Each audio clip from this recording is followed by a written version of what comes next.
Hello everyone, welcome to Synopsis. My name is Piyush Maurya, and in this lecture series we are discussing PT 360 Economics Current Affairs। और अब हम discuss करने वाले हैं agriculture से related जो भी डेवलपमेंट्स हैं करंट में। तो चलिए शुरू करते हैं, लेट्स स्टार्ट। सबसे पहले हम जो एक काफ़ी इम्पोर्टेंट टॉपिक है एग्रीकल्चर रिफॉर्म्स, जो जिस पे अभी काफ़ी विवाद भी चल रहा है और काफ़ी अराउंड 1 ईयर से फार्मर्स के द्वारा प्रोटेस्ट भी चल रहा है। तो जो जो गवर्नमेंट ने जो 3 एक्ट्स पास किए थे उस पे हम थोड़ी चर्चा करते हैं। जो 3 एक्ट्स हैं वो कौन कौन से हैं? ये एक तो है farmers produce trade commerce promotion and facilitation act 2020, and दूसरा है farmers empowerment and protection agreement on price assurance and farm services act 2020, and the third is essential commodities act amendment act है ये 2020। तो हम एक एक करके तीनों को यहाँ पे डिस्कस करते हैं। जो farmers produce trade and commerce promotion and facilitation act है, इसमें बेसिकली जो फार्मर्स के द्वारा किसी चीज का जब उत्पादन किया जा सकता है तो उसका कैसे वो व्यापार करेगा और कैसे उसका वाणिज्य होगा, इस पे फोकस किया गया है। तो trade off the farmers produce क्या है? इसमें इस एक्ट में जो है फार्मर्स को अपने प्रोडक्ट को, ठीक है, इंट्रा स्टेट राज्य के अंदर या इंटर स्टेट यानी अंतर राज्य, एक राज्यों के दो, एक राज्य से दूसरे राज्य में, मतलब राज्यों के बीच में फार्मर्स को अपने प्रोडक्ट्स को बेचने के लिए अनुमति देता है। और इसके लिए क्या होगा कि physical premises of market yards run by market committee formed under the state APMC. जो भी फिजिकल प्रीमाइसेस यानी कि जो एपीएमसी मार्केट्स के तहत जो मार्केट यार्ड्स बनाए जाएंगे मार्केट कमेटी के द्वारा, उसमें वो बेच सकता है।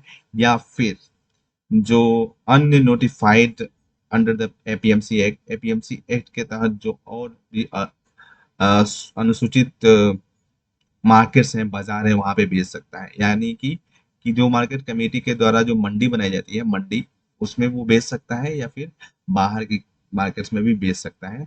आउटसाइड आउट ऑफ द मंडी भी वो बेचने के लिए उसको अलाउ किया गया है इसमें। और साथ ही इलेक्ट्रॉनिक ट्रेडिंग, ई ट्रेडिंग की भी इसमें इसमें व्यवस्था की गई है। और इसमें जो शेड्यूल्ड फार्मर्स हैं, जो अनुसूचित फार्मर्स हैं, और जो शेड्यूल्ड फार्मर प्रोड्यूस्ड है, मतलब agriculture products regulated under any state APMC, ऐसे कृषि उत्पाद जो किसी भी राज्य के एपीएमसी एक्ट के तहत विनियमित किए जाते हैं, ठीक है, किसी भी स्पेसिफाइड ट्रेड एरिया में उसकी उनकी इलेक्ट्रॉनिक ट्रेडिंग की जा सकती है। यानी किसी भी उत्पाद का जो अनुसूचित है उनका इलेक्ट्रॉनिक ट्रेडिंग की जा सकती है। और जो इलेक्ट्रॉनिक ट्रेडिंग और जो ट्रांजैक्शन प्लेटफॉर्म है वो बनाया जाएगा to facilitate direct and online buying and selling of such products produce through electronic devices and internet. जैसे कि मंडियां खोली जाएंगी ऑनलाइन, ई नैम जैसे कि आपने सुना होगा, जो मंडी ऑनलाइन मंडियां खोली जाएंगी जहाँ पे वो अपने प्रोडक्ट्स को बेच सकेंगे। एंड फॉलोइंग एंटिटीज में establish and operate such platform. तो जो जो ये कंपनी होगी या पार्टनरशिप फर्म्स होंगी या रजिस्टर्ड सोसाइटीज होंगी, वो जो है ऐसे फॉर्म्स को रेगुलेट कर सकती हैं और उनको स्थापित कर सकती हैं। जिनके जिनके पास जो है एक पैन कार्ड होगा इनकम टैक्स एक्ट 1961 के तहत, या कोई भी ऐसा डॉक्यूमेंट जो गवर्नमेंट के द्वारा नोटिफाई किया गया होगा, वो ऐसी ऑनलाइन प्लेटफॉर्म्स बना सकते हैं। And the farmer producer organization और एग्रीकल्चर कोऑपरेटिव सोसाइटी भी हो सकती है जो ऐसा बना सकती है। मार्केट मार्केट फी एबोलिश, जो मार्केट में फीस लगता था उसको खत्म कर दिया गया है। और ये act prohibits state from levying any market fee और सेस ऑन द फार्मर्स। किसी भी प्रकार का बाजार शुल्क या फिर सेस जो है, उपकर या सरचार्ज जो है किसानों पर, व्यापारियों पर, इलेक्ट्रॉनिक ट्रेडिंग जो प्लेटफॉर्म्स हैं उन पर, जो किसान के द्वारा उत्पादित किसी भी सामान को आउटसाइड द ट्रेड एरिया बेचने की कोशिश करते हैं, उस पर किसी भी प्रकार का ऐसा शुल्क नहीं लगाया जाएगा। इस बिल में ये प्रावधान किया गया है। Farmers empowerment and protection agreement on price assurance and farm services act 2020। इसमें बेसिकली क्या किया गया है कि जो फार्मर्स होगा वो खरीदार जो होगा उसके साथ एक एग्रीमेंट किया जाएगा। फार्मर्स का जो किसान होगा वो खरीदार के साथ एग्रीमेंट करेगा। वो या तो जो उत्पाद होने से पहले करेगा या कटाई जो किसी भी प्रकार के जो उत्पाद होगा उसकी कटाई से पहले जो है करेगा। और जो मिनिमम पीरियड होगा एग्रीमेंट का वो एक क्रॉप सीजन होगा, एक फसल चक्र का होगा, या फिर जो है एक प्रोडक्शन साइकिल होगा, एक उत्पादन चक्र से रिलेटेड होगा। ठीक है। या मिनिमम मैक्सिमम वो 5 इयर्स का हो सकता है अगर प्रोडक्शन का जो साइकिल है वो 5 साल से कम है तो। ठीक है। जो ये एग्रीमेंट होगा यानी कि एग्रीमेंट फिर से दोबारा किया जाएगा एक क्रॉप्स के सीजन के बाद और एक प्रोडक्शन साइकिल के बाद या 5 सालों के बाद। ठीक है। दोबारा से प्रोडक्ट वो एग्रीमेंट किया जाएगा। And pricing of farming produce, जो कृषि उत्पाद है उनका प्राइसिंग कैसे की जाएगी। Price of the farming produce should be mentioned in the agreement. जो जिस जिस मूल्य पर ये सामान प्रोडक्ट प्रोडक्ट खरीदा जाएगा वो उस एग्रीमेंट में मेंशन किया जाना चाहिए, मेंशन होना चाहिए। For price subjected to variation a guaranteed price for produce and a clear reference for any additional amount above guaranteed price. ठीक है। Must be specified. अगर किसी भी तरह का एडिशनल अतिरिक्त राशि उसमें होती है, जोड़ी जाती है, तो उसको जो है उसमें स्पेसिफाइड किया जाएगा। और process of price determination must also be mentioned in the agreement. किस प्रकार से वो मूल्य निर्धारण किया गया है वो भी इस एग्रीमेंट में मेंशन किया जाएगा। अब डिस्प्यूट सेटलमेंट की बात आती है तो डिस्प्यूट सेटलमेंट के लिए क्या है कि जो फार्मिंग एग्रीमेंट है उसमें एक कॉन्सिलिएशन बोर्ड और एक कॉन्सिलिएशन प्रोसेस जो है डिस्प्यूट्स विवादों के निपटान के लिए उसमें दिया जाना जरूरी है। और board should have a fair and balanced representation. उस बोर्ड में जो है निष्पक्ष और संतुलित जो है उपस्थिति होनी चाहिए। मैं जो भी पार्टीज हैं उस एग्रीमेंट में उसको उनको शामिल किया जाएगा। And all disputed must be refer to the boards for resolution. किसी भी प्रकार का विवाद जो है उस बोर्ड के समक्ष ही ले आया जाएगा रिजोल्यूशन के लिए। If dispute remains unresolve resolved by board after 30 days, अगर 30 दिनों तक के बाद जो डिस्प्यूट है वो सॉल्व नहीं हो पाता है तो जो पार्टीज होंगी वो एसडीएम को जो है के पास जाएंगे रिजोल्यूशन को लेकर के। ठीक है। And parties will have a right to appeal to an appellate authority presided by the collector और एडिशनल कलेक्टर। ठीक है। Against the decision of magistrate. SDM के डिसीजन के खिलाफ जो है कलेक्टर या एडिशनल कलेक्टर के पास भी अपील किया जा सकता है। मजिस्ट्रेट और अपीलेट अथॉरिटी में impose certain penalties on the parties contravening agreement. अगर कोई पार्टी जो है उस एग्रीमेंट को तोड़ती हुई नजर आती है तो जो मजिस्ट्रेट होगा एंड अपीलेट अथॉरिटी होगा वो उन पर जो है निश्चित दंड लगाएगा। No action can be taken against agriculture land. Agriculture जो कृषि भूमि होगी किसान की, किसी भी प्रकार के ड्यूज को रिकवर करने के लिए जो है उस पर किसी भी प्रकार का कोई भी एक्शन नहीं लिया जाएगा। एसेंशियल कमोडिटी अमेंडमेंट एक्ट 2020 क्या है। इसमें जो है फूड आइटम्स का रेगुलेशन लेकर के आया गया है। ठीक है। और ये इस एक्ट में जो गवर्नमेंट है वो कुछ फूड्स के आपूर्ति को रेगुलेट या नियमित कर सकती है, जैसे कि सेरेल्स हो गया, दालें हो गई, अनाज हो गया, आलू हो गया, प्याज हो गया, एडिबल ऑयल सीड्स हो गया, ऑयल्स हो गया।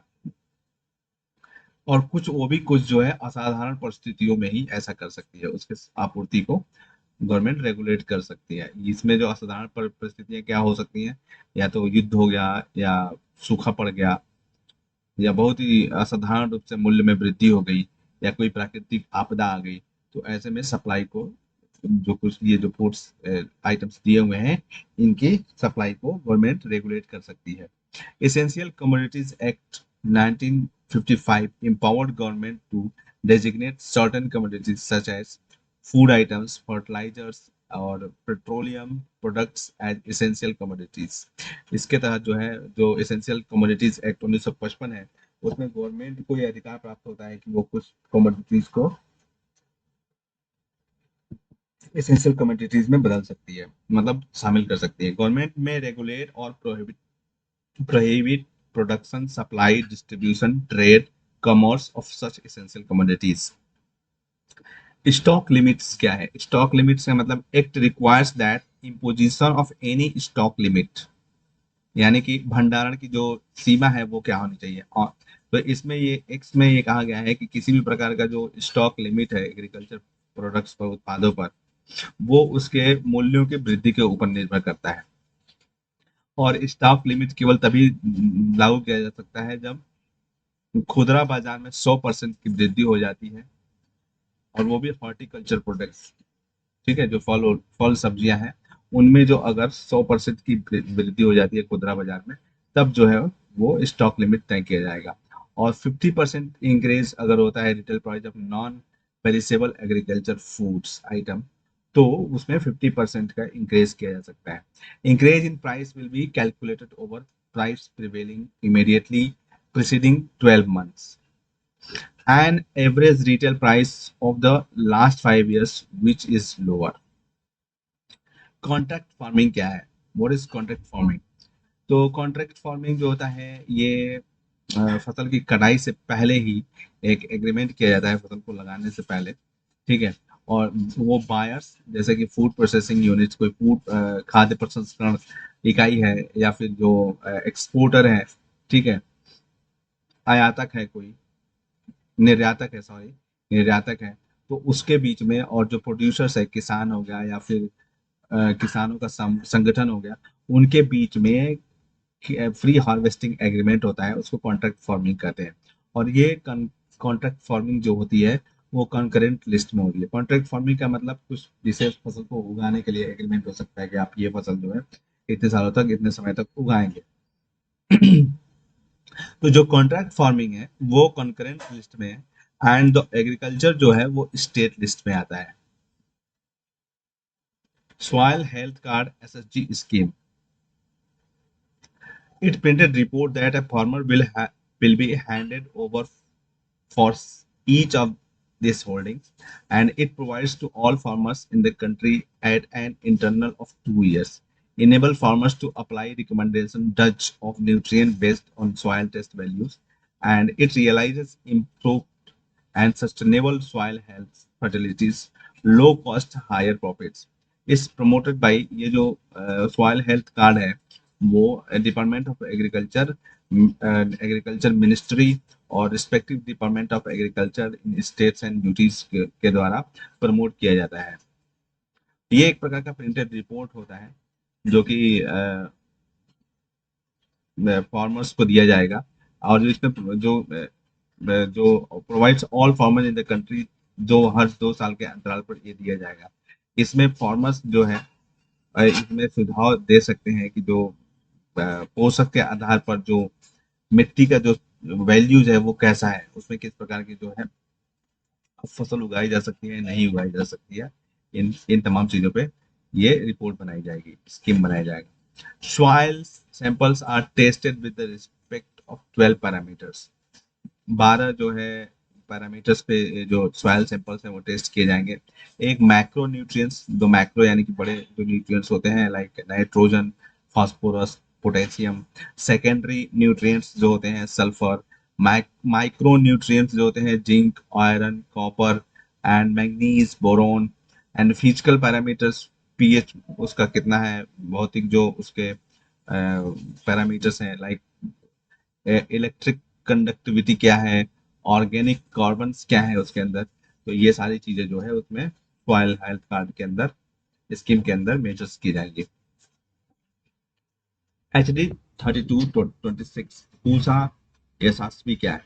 ये एक गेहूं की वैरायटी है, उच्च उत्पादकता से युक्त गेहूं की नई वैरायटी है, और ये Indian agriculture research institute IARI जो है उसके द्वारा बनाया गया है, जो आने वाली रबी की फसल के सीजन है उसके लिए। और ये इसमें जो है प्रोटीन और ग्लूटेन और जिंक्स का भी काफी अच्छा मात्रा है, Pusa Yashasvi. Farmers produce organization, FPOS। Produce organization जो है होता है एक लीगल एंटिटी होता है। जो प्राइमरी जो प्रोड्यूसर्स होते हैं, प्राथमिक उत्पादक जो होते हैं उनके लिए होता है। प्राथमिक उत्पादक कौन होते हैं? जहाँ से जो प्रोडक्ट को जहाँ से जो उत्पादित करते हैं, लाइक किसान हो गया, दूध को उत्पादन करने वाले हो गए, मछुआरे हो गए, बुनकर हो गए, और ग्रामीण क्षेत्र के जो कलाकार हो गए, क्राफ्ट्समैन हो गए। और ये जो ईपीओएस है, ये एक तरीके का पीओ है जहाँ पे सारे जो मेंबर्स होंगे वो फार्मर्स होंगे। और ये पूरे देश में जो है 5000 जो है फार्मर्स प्रोड्यूसर ऑर्गेनाइजेशन अभी तक काम कर रहे हैं। इनके लिए ऑपरेशनल गाइडलाइंस क्या क्या दी गई है? ऑपरेशनल गाइडलाइंस में ईपीओ जो होता है with a minimum farmer member size of 300 in plains and hundreds in the north eastern state and hilly state. जो 300 जो मिनिमम फार्मर मेंबर, जो न्यूनतम जो किसानों की सदस्यता होनी चाहिए, वो 300 जो मैदानी क्षेत्रों में होगा, और 100 जो है उत्तर पूर्व के राज्यों में होगा, और हिली मतलब पहाड़ी क्षेत्रों में, जो इसमें जो है संघ शासित क्षेत्रों को भी शामिल किया जाता है। Formation and promotion of FPO is based on produce cluster area. Produce cluster area पर जो है इनका निर्माण बेस्ड है। PCA is a geographical area, और जो पीसीए है वो एक भौगोलिक क्षेत्र है जहाँ पे जो उत्पाद होते हैं वो सभी एक समान जो है प्रकृति में उगाए जाते हैं। National project management agency, national project management agency जो है बनाई जाएगी, जो प्रोवाइड कराएगी overall project guidance and monitoring. जो पूरा प्रोजेक्ट का मार्गदर्शन है और निगरानी है वो प्रोवाइड कराएगी। इम्प्लीमेंटिंग एजेंसीज कौन कौन सी होंगी? एक होगा small farmers agri business consortium, जो small farmers agri business consortium, और national cooperative development corporation and NABARD, ये इम्प्लीमेंटिंग एजेंसी होंगी। BSE agriculture market limited, beam क्या है? What is beam? यह एक इलेक्ट्रॉनिक स्पॉट प्लेटफॉर्म है जो एग्रीकल्चर कमोडिटीज के लिए होती है, और ये बॉम्बे स्टॉक एक्सचेंज के द्वारा लॉन्च किया गया था। और ये एक national and institutionalised electronic transparent commodity spot trading platform के रूप में काम करेगा, in line with create single market. एकल बाजार के निर्माण के लिए ये काम करेगा। ठीक है। और ये स्पॉट एग्रीकल्चर कमोडिटी ट्रांजेक्शन्स जो है पूरे वैल्यू चेन में, जो आपूर्ति चेन है उसमें, ये इसको इस सुविधा सुविधा प्रदान करता है। और इसमें जो है producers, intermediaries and ancillaries services, consumers, ये सब शामिल किए जाएंगे। It will facilitate risk free, जोखिम से रहित, हैसल फ्री, किसी भाग दौड़ की जरूरत नहीं पड़ेगी इसमें, हैसल फ्री परचेज और sale of various various agriculture commodities, जो विविध प्रकार के जो है कृषि उत्पाद है उनकी बिक्री जो है by leveraging on states of और टेक्नोलॉजी, आधुनिक जो है तकनीकी के आधार पर, to offer customized solution to farmers, traders and stake holders. जो कस्टमाइज सॉल्यूशंस प्रोवाइड कराया जाएगा किसानों को, व्यापारियों को और अन्य हितधारकों को। With beam farmers in one state will be able to reach out to the market in other state. Beam के माध्यम से जो है फार्मर्स, एक राज्य के फार्मर्स जो है दूसरे राज्य के मार्केट्स तक पहुंच सकते हैं, या फिर जो वहाँ पे नीलामी हो रही है उनके उनके प्रोडक्ट्स की नीलामी को में शामिल कर सकते हैं। एंड ये जो है फार्मर्स और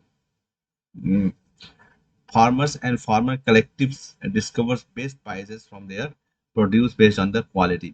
अपने गुणवत्ता उत्पाद की गुणवत्ता के आधार पर जो फार्मर्स हैं वो अपने लिए प्राइसेस ढूंढ सकते हैं इसके आधार पर। But also offers A build capacity to help intermediaries, processors and exporters procure from states। Spot marketing क्या है? What is spot marketing?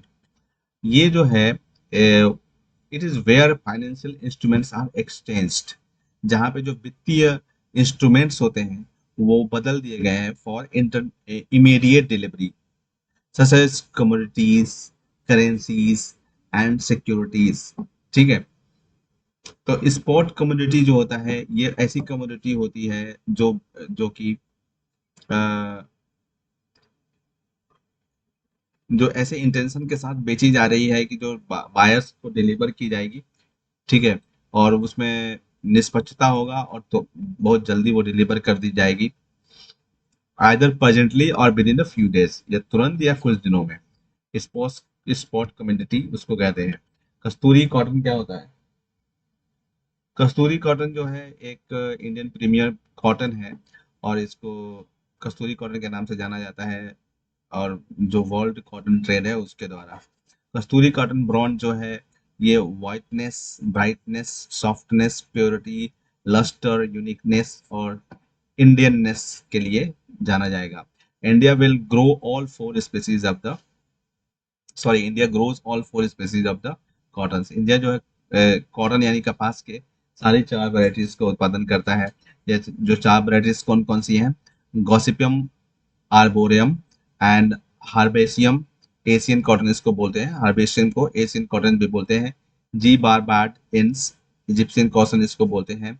And H हैर्स to सुम, ये अमेरिकन अपलैंड कॉटन कहा जाता है। ये चारों कॉटन की जो प्रजातियां हैं वो इंडिया में कल्टीवेट की जाती है, उगाई जाती है। कॉटन एक खरीफ की फसल है, खरीफ में उगाया जाने वाला फसल है। और जो काली मिट्टी है, ब्लैक मिट्टी, काली मिट्टी जो होती है कॉटन उसमें उगाया जाता है दक्कन के प्लेटू में। काली मिट्टी जो बेसाल्ट के चट्टानों से बनी हुई है दक्कन के प्लेटू में। ठीक है। जो थोड़ी सी चिपचिपी मिट्टी होती है। ठीक है, उसमें उगाया जाता है कॉटन। इसका जो टेम्परेचर है इसको उगाने के लिए वो 20 से 28 डिग्री सेल्सियस तक की रिक्वायरमेंट होती है टेम्परेचर की, और रेनफॉल जो है 55 से 110 सेंटीमीटर तक की रेनफॉल की जरूरत होती है। और ये मिनिमम 140-80 जो है फ्रॉस्ट फ्री डेज में उगाया जाता है। और India is the second largest cotton producer, largest consumer in the cotton in the world. जो सेकेंड जो है दूसरा सबसे बड़ा कपास का उत्पादक है, और दुनिया में सबसे बड़ा जो है कपास का उपभोक्ता है। ठीक है। Agriculture and processed food export promotion development authority, opera. Opera इसको इसका लोकप्रिय जो है ये शॉर्ट फॉर्म ही लोकप्रिय है, बिकॉज इतना बड़ा फुल फॉर्म कौन याद रखेगा? Agriculture and processed food export promotion development authority, लेकिन आपको याद रखना है it was established under the Agriculture and Processed Food Products Export Development Authority Act 1985। 1985 में जो है एपेडा का गठन किया गया था, और ये कॉमर्स, वाणिज्य और उद्योग मंत्रालय के अंतर्गत आता है। And it is a mandate with responsibility of export promotion and development of the products। ऐसे जो कुछ प्रोडक्ट्स हैं जैसे फ्रूट्स हो गया, वेजिटेबल हो गया, मीट हो गया, पोल्ट्री हो गया, डेयरी प्रोडक्ट्स हो गया, फ्लोरी कल्चर हो गया। ठीक है, जो फूलों की खेती होती है। अल्कोहलिक जो प्रोडक्ट्स हो गए, नॉन अल्कोहलिक बेवरेज हो गए। ठीक है। इनके एक्सपोर्ट यानी निर्यात और इनके विकास को जो है ये मैंडेट करने की रिस्पॉन्सिबिलिटी अपेडा को है। Animal husbandry infrastructure development fund, HIDF. What is the objective of this fund? To increase milk and meat processing capacity। दूध और मीट की प्रसंस्करण की जो क्षमता है उसको बढ़ाना इसका एक ऑब्जेक्टिव है। And to provide greater access to market, promote export and entrepreneurship. इसमें जो है इन प्रोडक्ट्स की मार्केट में पहुंच को बढ़ाना है, और जो एक्सपोर्ट है इनका निर्यात उसको उसको उसको प्रमोट करना है, और इस क्षेत्र में उद्यमिता को बढ़ाना है। ठीक है। और ये it will facilitate investments in the establishment of infrastructure for dairy and meat processing। इससे जो है जो डेयरी और मीट प्रोसेसिंग यानी प्रसंस्करण क्षेत्र है उसमें उसमें उसको जो है उसमें इन्वेस्टमेंट या निवेश को फैसिलिटेट करेगा, उसको सुविधाजनक बनाएगा। Value addition infrastructure, value addition infrastructure जो है and establishment of the animal feed plant in the private sector. और एलिजिबल बेनिफिशियरीज कौन से होंगे इसके? Farmer producer organization, MSME and not for profit companies, private companies, individual entrepreneur, इसके जो है बेनिफिशियरीज हो गए। और इसमें कोई भी लोन प्रोवाइड नहीं कराया जाएगा भूमि अधिग्रहण के लिए। और जो एलिजिबल एंटिटीज जो होंगे वो are responsible for obtaining statutory clearance, उनको जो है जो सांविधिक क्लियरेंस है उसको प्राप्त करने की रिस्पॉन्सिबिलिटी जो जो योग्य एंटिटीज होंगे उनको ही है। और एक ध्यान देने योग्य बात इसमें ये है कि इट वाज अनाउंस्ड अंडर आत्मनिर्भर भारत पैकेज, ये जो है आत्मनिर्भर भारत पैकेज के द्वारा के अंदर में इसकी घोषणा करी गई थी। National bee keeping and honey mission. Bee keeping का मतलब होता है जो मधुमक्खियों के रख रखाव से संबंधित है, और जो मधु यानी जो शहद है उसका उससे संबंधित मिशन है ये एनबीएचपी। ये जो है इस वैज्ञानिक तरीके से बी कीपिंग और शहद के उत्पादन को प्रमोट करने के लिए, डेवलप करने के लिए लॉन्च लाया गया है। और इसको जो है अचीवियल गोल ऑफ स्वीट रिवोल्यूशन, जो सॉरी ये जो स्वीट रिवोल्यूशन है, स्वीट रिवोल्यूशन है उसके लक्ष्य को प्राप्त करने के लिए इसको लेकर के आया गया था। और इसके तीन कंपोनेंट्स हैं। कौन कौन से कंपोनेंट्स हैं? एक तो है production and productivity improvement of of various crops, through pollination. Pollination के तहत जो है, पॉलिनेशन का मतलब, पॉलिनेशन हिंदी में इसका मतलब क्या होता है, but I can explain here. Pollination का मतलब जैसे बी कीपिंग, मधुमक्खियां एक किसी पौधे पर बैठती हैं, फूल पर, फिर वो जा करके दूसरे पौधे पर बैठती हैं। तो इससे क्या होता है, उनकी प्रजनन जो होती है उनका होता होता है, उसी को पॉलिनेशन कहते हैं। ठीक है, तो जो पॉलिनेशन है, पॉलिनेशन से क्या होगा कि प्रोडक्शन और प्रोडक्टिविटी जो है विभिन्न क्रॉप्स की बढ़ेगी जो बी कीपिंग के माध्यम से। और post harvest management of bee hives products, मधुमक्खियों के छत्ते से जो भी उत्पादन होता है उसका उसको हार्वेस्ट करने के बाद, उसको मतलब उत्पादन के बाद जो है उसका प्रबंधन। Resource and technology generation for different agro climate and socio economic conditions, अलग तरीके के जो है एग्रो क्लाइमेट और सोशियो इकोनॉमिक जो कंडीशंस है उसके लिए शोध और टेक्नोलॉजी जनरेशन। और भारत जो है शहद उत्पादन में 8th नंबर पे आता है पूरी दुनिया में। राष्ट्रीय कामधेनु आयोग क्या है?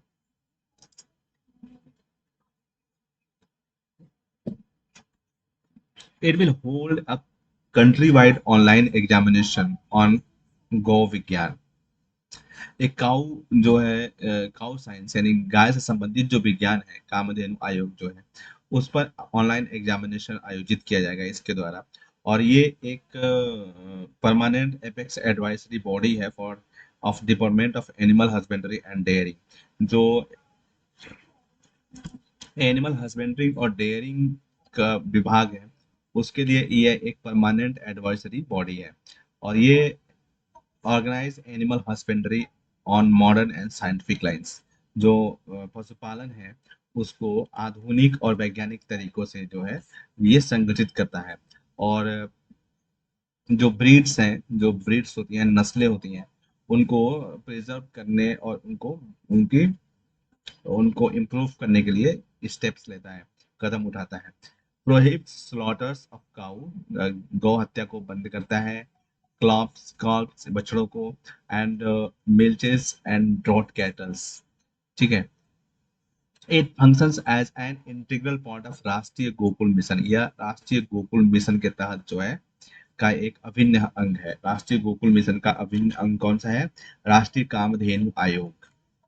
एंड पब्लिक डिस्ट्रीब्यूशन सिस्टम, यहाँ पे हम देख लेते हैं एक बार। पब्लिक डिस्ट्रीब्यूशन सिस्टम पीडीएस जो होता है वो क्या है? facilitates supply of food grains and the distribution of essential commodities to poor through a network of fair price shops, fair price shops and subsidize price. जो ये सब्सिडाइज जो अनाज होते हैं, जैसे कि आप गांव में लोग डिस्ट्रीब्यूट करते हैं पीडीएस के तहत, सार्वजनिक वितरण प्रणाली के तहत जो है, जो फेयर प्राइस शॉप्स दुकानें खोली जाती हैं, जो होती हैं, उनके माध्यम से जो है उन लोगों को एसेंशियल जो कमोडिटीज होती है गरीब लोगों को वो दिया जाता है।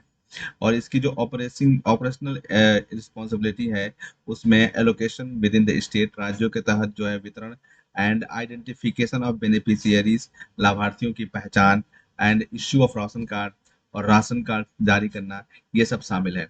Distribution and supervision of food grains through FPS rest with the states to further focus on poor, targeted public distribution system was launched in 1997 1997 में, और भी गरीब लोगों पे और ज्यादा फोकस करने के लिए टारगेटेड, मतलब लक्षित सार्वजनिक वितरण प्रणाली को लागू को जारी किया गया था। तो इस लेक्चर में हम बस इतना ही इस पे समाप्त करते हैं, फिर नेक्स्ट लेक्चर में हम आगे के टॉपिक्स पर डिस्कशन करेंगे। So thank you so much.